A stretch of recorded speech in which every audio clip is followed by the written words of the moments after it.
Hello everyone and welcome back to Brick Country. So I've been working on kind of a personal side project of mine. I've been really wanting to get more into large scale mock building, like taking to conventions and things.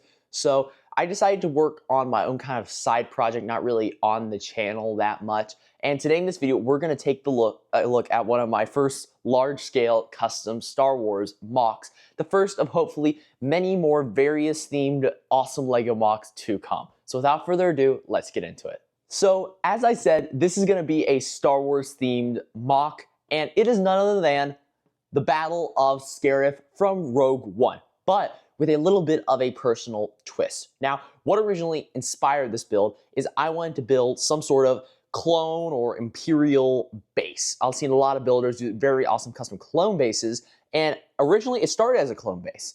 But as I kept building, and then I would say, okay, what's its biome? Where is it going to be located? I started toying with the ocean details and decided to add a little bit of beach. And then from there, I was like, okay, this looks perfect for Scarif, so I'm going to switch the whole thing, gut the interior, and make it an Imperial base. So it evolved very quickly from Clone and Republic to Imperial and Stormtrooper themed.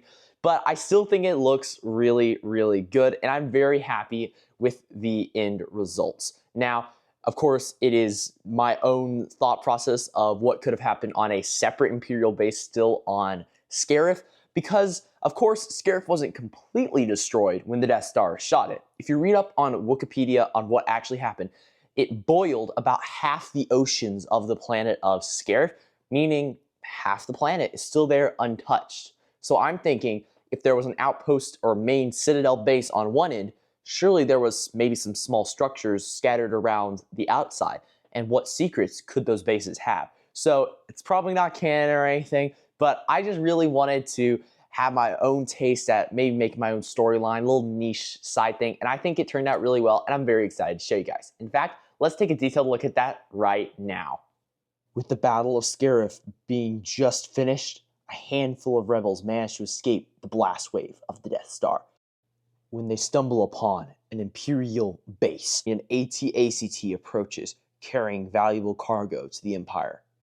Knowing whatever's inside must be of some value to the Empire, they decide to use their last rocket launcher. Sadly, the blast does little to no damage to the walker. Seeing the explosions, gunners quickly mount the cannons, and death troopers are quickly deployed to eliminate the rebel scum. Inside the base, Imperials are far from worried. But something important is happening at this base, as Shadow Troopers and Death Troopers and Senate Troopers have been deployed. Inside the laboratories, Imperial officers are working hard on a secret project they call Project Blackwing. The bigwig officers do not approve how long it is taking, for Lord Sidious grows impatient. But the head scientist insists that discovery requires experimentation. Will the rebels infiltrate the Imperial base and stop the project? Well, that is up to you to decide. Well, here it is, and I think it looks awesome. And it turned out to be a lot bigger than I originally anticipated. I started merely with just the gray base plate, but then decided to add a half base plate and a normal base plate to give it that extra length, because I decided to add an ATTE, and I think that was, AT-ACT, and I think that was the right call, because I think the whole MOC just displays better as opposed to just this, which, don't get me wrong, I still think this looks good. I just think this just adds a whole new depth to it, and I'm very glad that it turned out this way. Let's dive right in, and I'm going to start with the jungle side. So for the jungle area, I started off with the beach and did a layer of 2x plate in various lengths in this tan sand color, and did the perimeter of the whole jungle area with the exception of this front bit. And then once I did that, I filled the base in with colorful plates, and then I was able to lay plate on top of that to get it that one plate higher than the water itself. Then I used angled plates to almost shape the shoreline. You see the water goes under just a little bit there. This is an example of the technique used throughout the whole thing. And then for texture on the beach, I added some 1x studs. You'll see around the AT-ACT's foot. I just laid some loose, and I think it looks really good for almost footprints there. Moving on to the jungle itself, it's one plate layer higher with various angled green plates. And then on this side, you can see that the angled plates almost step down one plate level for the rest of the jungle. Now for the plant technique itself, I use studs with the hole in them in dark green in a grid-like pattern, and then use these olive stem elements to fill them in. And then to make it give it this height and its lush feel, I actually just took the leaf element, and when there's gaps and holes like that, I'll take the leaf element and shove it in the hole, and it's just sitting in there. But it gives it a really thick and lush feel, and I love this technique. It's one of my favorite, if not my absolute favorite, vegetation technique, as it just looks so good and really is a nice space filler. Moving on to the back, you can see I got some more little patches of it there. And then the biggest patch is around the other side surrounding this palm tree. Now for the palm trees themselves, there are 2 different types and there's 4 trees total. So the less pieces demanding one are just flex tubing with these cones stacked. And then I use the older vintage like palm frond elements, and I think that looks really good. I have one there and one here. And then my favorite technique is this one, although it's a lot more parts demanding, flex tube and jumpers in dark tan that are circular, and it is slightly bendable. I think that's really cool. It's fairly sturdy. And then for the top, it's a bunch of clips and bar elements. I also use a stem at the top in green, and then there's a bunch of the newer palm tree elements. And then the effect looks really good. I like having the varying heights and stuff, and it really adds a lot of realism to the build. Real quick, look at the water. It is just 1x4 tiles in dark trans blue, and then some various cheese wedges and rock elements, wedges and slopes to create some rocky and wave-filled water. And then around the shoreline, I still haven't finished that leg here, but I need to order some more of these trans clear studs, and scattering them along the edge really looks good, like water breaking. And I also added some vines over here, since you can see the green base plate through it, to make it more murkier, because that's the feel I was going for, shallow and murky. And I really like how this whole beach corner turned out, and especially from this angle, one of my favorites with the AT-ACT marching through. Let's actually take a look at that walker now. So this is in fact not an AT-AT, but an AT-ACT, an all-terrain armored cargo transport. That's what the big orange panels on the side are.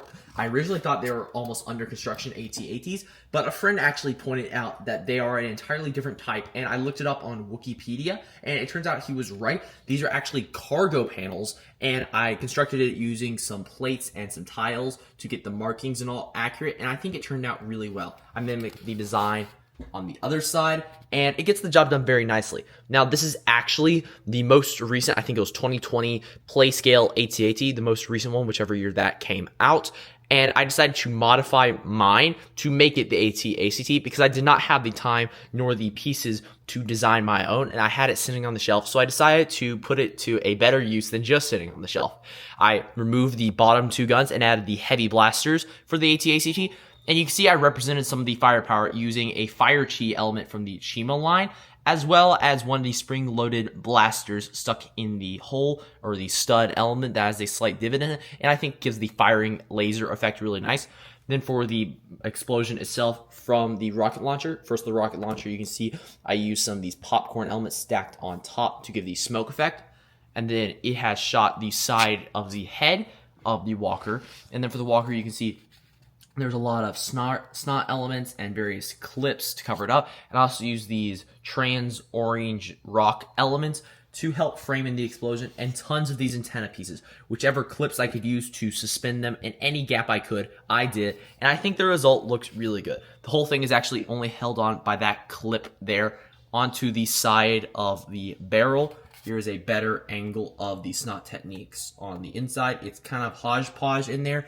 It was a thrown together last minute idea, but I think the result still looks really good. It's my first explosion I've ever built, so I am very, very proud of how that turned out. Moving on to the base itself, you can see there's some large industrial looking panels underneath for the wall, and then we have a door slightly covered by palm fronds. And these are sadly the only 2 Scarif troopers you will see in this MOC. I really desperately want and need more of these figures, but I only had the 2, so I had them coming out almost on patrol from the main door. Let's move up to the landing pad now.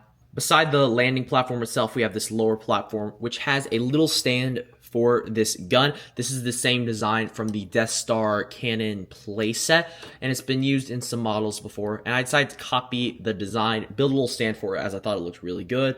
And then I had to move this chair out slightly so there's room for the gunner. And I think it turned out very nicely. Some nice air surface defense for this base. And then we have the landing pad itself, which is kind of cluttered with various crates that they have gotten from their shipments. We have a scout trooper here.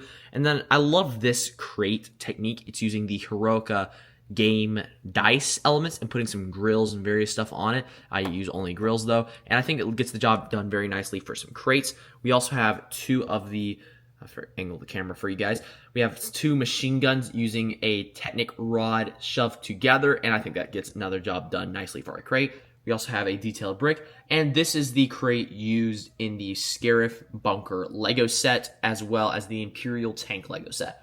Then we have a ground crew member, and you might notice behind them a ladder. That is for rooftop access. On the roof itself, there's not that much.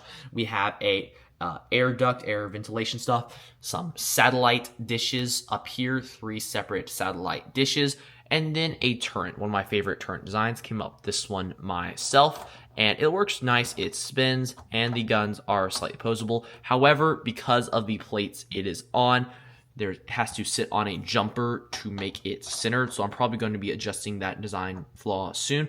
But if I hold down, you can see the guns can pose, and it's a very nice model. I just really need to fix that plating on the bottom so it can sit flush with this octagon shape on the bottom.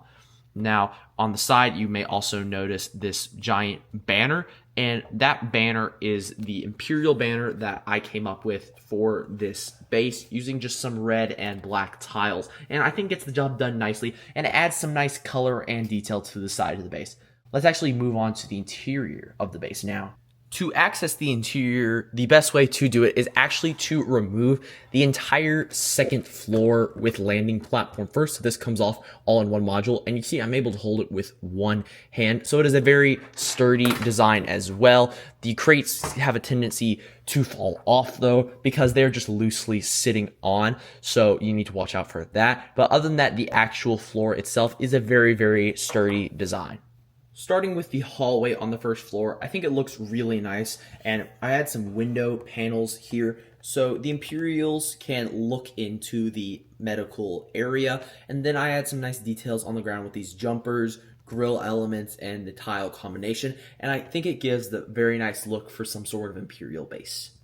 So the inspiration for this medical science lab area was actually an article I was reading on Wikipedia about Project Blackwing, which was an Imperial science disaster. And I decided to build something representing almost the early stages of the project. For the groundwork, you can see we have a lot of different jumpers and tiles and vents, so there's some nice texturing there. And then we have various tables with some different limbs and stuff that they can do their sciencey things on. I don't really know what all Imperial scientists would do to figure out what they do in the Star Wars universe, but I put to good use this technique I saw using the window panes and the lever bases for holograms, and I think it looks really nice. We have the Imperial scientist here, custom figure by the way. I put that one together myself. Moving over here, we have a stormtrooper getting an injection from a droid. And you can see his arm ain't looking too good. It's a little bit green. And then also this other figure over here, I should point out, is actually a First Order officer. But I think he looks like he has such elaborate armor that it worked good for an Imperial head honcho almost figure. And he's coming, scolding the scientist for how slow the project is going.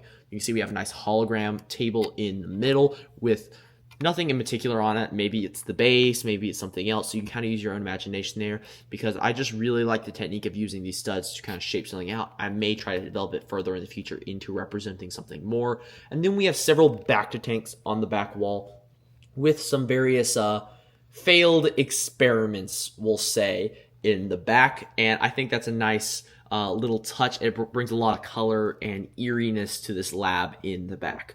Now, this was a really fun part to build, and this is probably what I put the most effort into designing. Now, the second floor, though, it was mainly working on stability, and let's check out that now. So just installed the second floor, and you can see this is where we have a very nice cafeteria in here, where some stormtroopers are eating some pizza because it is pizza day. And then around the corner, we just have one of the classic Imperial long and ominous hallways with some control panels in the back. I honestly didn't really know what to do for this area, so that's why it doesn't look as good as the bottom floor. So let me know in the comment section what you think should go in the second floor, because I'm pretty sure I'll be okay with taking apart the cafeteria and this control panel for some other good ideas. So let me know in the comment section what you guys think should go in here. Well, there you go. This has been my first large-scale mock, the first of hopefully many more to come. I hope you guys enjoyed. Please remember to like and subscribe, and comment below what you think of my mock, and also what you think should go in the second floor of this build, because I'm very excited to hear you guys' thoughts. And I'm thinking the next big mock I do, maybe we should lean into the fantasy era of Castle, maybe some classic factions. I think that'd be a really fun next project. So let me know what you guys think of that idea in the comment section as well. If you want to see more awesome LEGO content, you can check it out on the end screen now. And I'll see you guys later. Farewell.